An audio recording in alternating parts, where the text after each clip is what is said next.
কেমন আছেন সবাই? আমি আলহামদুলিল্লাহ ভালো আছি। রমজান মাস খুব সুন্দর ভালো মতো কেটে যাচ্ছে। আজকে আপনাদের সাথে আরেকটা অন্যরকম একটা ইফতারি নিয়ে চলে আসছি।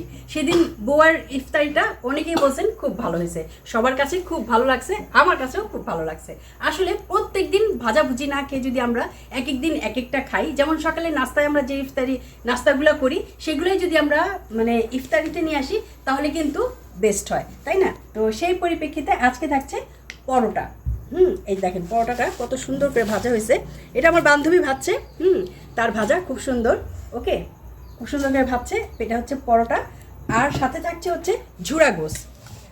এই যে এটা গরুর গোস্তের ঝুড়া। এটা কার কার পছন্দ বলেন তো? আমার বাসায় তো এটা খুবই পছন্দ, খুবই চলে। আর এই যে এটা হচ্ছে মুরগির গোস্ত। আসলে কি জাস্ট আপনারা যেটা খান সকালে বা দুপুরে সেটাই ইফতারিতে করলেন। আর এখানে থাকছে মেন ডিশ হচ্ছে সবজি। এটা নিয়ে আমি কিছু বলতে চাই। আসলে সবজিটা এই রমজান মাসে কিন্তু সবজিটা আমাদের খুবই খুবই খাওয়া প্রয়োজন।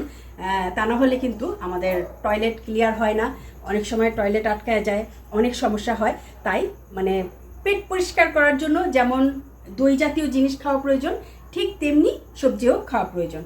আর সাথে থাকছে ফলের মধ্যে আজকে থাকছে আনারস আর হচ্ছে খেজুর। আর এই যে আনাসের অতি প্রিয় হচ্ছে চিকেন লম্বা কাবাব, এটার নাম আমি ঠিক করছি। আর এই তো, আর হ্যাঁ আরেকটা মজার জিনিস সেটা হচ্ছে লাবাং। আপনারা, আমি কিন্তু সবসময় বলি যে দই জাতীয় যে কোনো জিনিস খান, দুধ জাতীয় যে কোনো জিনিস খান। আজকে লাবাং আনা হয়েছে, এটা খুলবো ঢালবো। আনাস তুমি এটা খুলো। ও আচ্ছা, একটা মিনিট।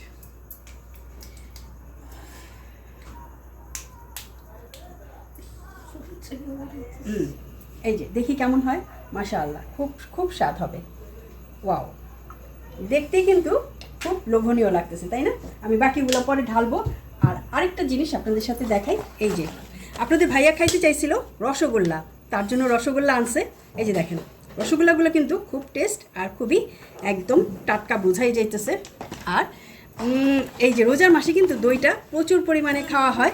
যদি আপনি বলেন দই চিড়া খাবেন, দই চিড়া। আর যদি বলেন যে আপনি লাচ্ছি বানায় খাইতে পারেন, আবার এমনি এমনিও খাইতে পারেন।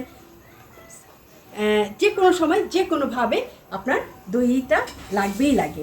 আর এই যে আনাস সাথে আছে, আনাসের সবগুলো খাবারের চেয়ে আনাসের কোনটা বেশি পছন্দ বলো তো আনাস? আমার হ্যাঁ, এটা আনাস বলতেছে। ও আচ্ছা, আনাসের সবচেয়ে বেশি পছন্দ বললাম না? আনাসের পছন্দ হচ্ছে চিকেন লম্বা কাবাব। আর হ্যাঁ, এই যে বোরহানি না হলে তো আমার বাসায় ইফতারি মনে হয় চলেই না। আমি কিন্তু শরবত কম খাই, শরবতটা মাঝে মাঝে খাই ইসবগুলের রুচি দিয়ে। আর কারণ চিনিটা যত আপনি অ্যাভয়েড করতে পারেন ততই বেস্ট। চিনিটা যত কম খাবেন, চিনিটা যত কম খেতে পারেন ততই ভালো। আপনি মাঠা, লাবাং বা বোরহানি এই জাতীয় জিনিস খান, খুবই ভালো। বা দই দিয়ে লাচ্ছি বানায় খান, অথবা টক দই দিয়েও যদি আপনি ফেটে একটু জিরা, চাট মশলা দিয়ে, পুদিনা পাতা দিয়ে মিক্স করে খান, সেটাও কিন্তু অনেক অনেক মজা হয়। আর যাই হোক, এই হচ্ছে আজকের আমার ইফতারি। কেমন লাগলো আমার আজকের ইফতারিটা অবশ্যই জানাবেন। ভালো লাগলে অবশ্যই সবার মাঝে একটু শেয়ার করে দিবেন। ওকে, আর আনাসের জন্য, আনাস কিন্তু সবগুলো রোজা রাখতেছে, আনাসের জন্য দোয়া করবেন যেন আনাস বাকি যে কটা রোজা আছে সেটাও রাখতে পারে।